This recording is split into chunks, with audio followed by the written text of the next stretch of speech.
going? My name is John Batios from IMGMR.com, joined again by Mr. Matt Ryan. Thank you so much, Matt Ryan. Thank you. So listen, we were fortunate enough to meet up with you in the recent Wii U event that took place in New York, and now you've brought the party over to Canada for us good old Canadians. So why don't you tell us a little bit about what the Canadian audience is seeing for the first time that wasn't shown maybe in the New York conference? So we're fast approaching on our launch date for Wii U, which is November 18. And yeah, there was an event in New York that we had the opportunity to talk to a lot of the North American media, but that was mostly US based. So what we've done is we've come to Montreal.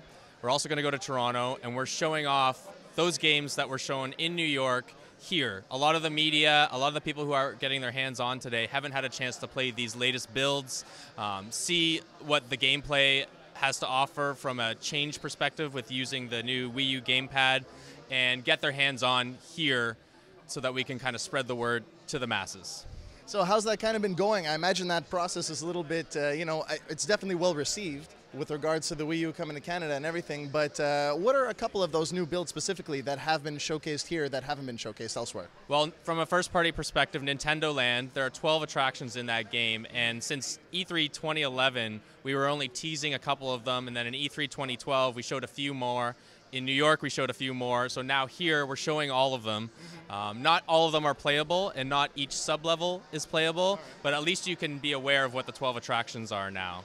Ninja Gaiden 3 is another game where some previous builds were demos of the game, but we are showing even more here. And then we invited a whole bunch of third-party publishers to come to this event as well. So from EA, we've got FIFA, we've got Disney Epic Mickey 2, we've got Scribblenauts Unlimited, we've got Call of Duty Black Ops, and a rep here from Activision showing that off. And that's the first time that Call of Duty has been in Canada for the Wii U version, which is amazing. Awesome.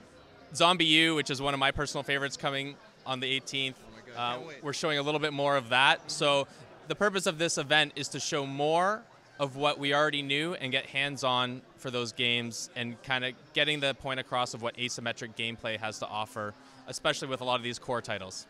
Awesome, very cool. So speaking of the asymmetric gameplay, what do you think is the best representative example of that with something that's been showcased right here?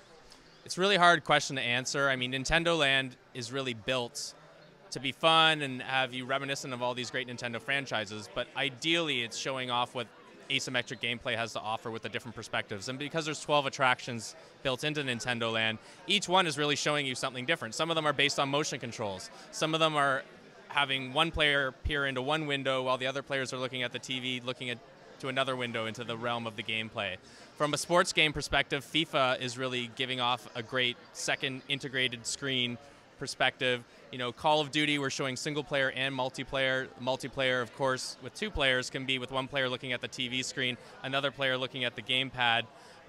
Tons of different opportunities. Zombie U is a great representation of accessing your menu, your weapons, and other details on the gamepad while this extremely intense action is happening on the TV screen and sometimes even on the gamepad screen. So each game offers its own different perspective of what asymmetric gameplay has to offer, all in a different way. I mean, if you look at it from a developer's perspective, Wii U is a toy box.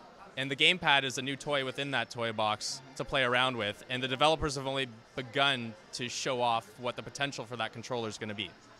Very beautiful. So thank you very much. I think I've just about squeezed every last bit of information I can with New York and this conference combined. So I would like to thank you very much for all the info. You've been awesome. Thank you so much. You're welcome. Thank you. Now, I understand that this Wii U behind us is for us, and I'd like to thank you on behalf of IMGamer.com. And I know you promised it, so we're getting it. So I'm happy to offer you one of those boxes. They're totally empty, by the way. There's always a catch, isn't there? But the good thing is that the ones available on the 18th will have the goods in them. Excellent, and we're all looking forward to that, aren't we? And we're getting one definitely right on the day of launch. So once again, thank you so much. Thanks for coming. Guys, once again, my name is John Batios from IMGamer.com. This has been great. Mr. Matt Ryan, yet again, giving us some awesome information about the Wii U. Coming up on launch, look forward to it. Game on, everyone.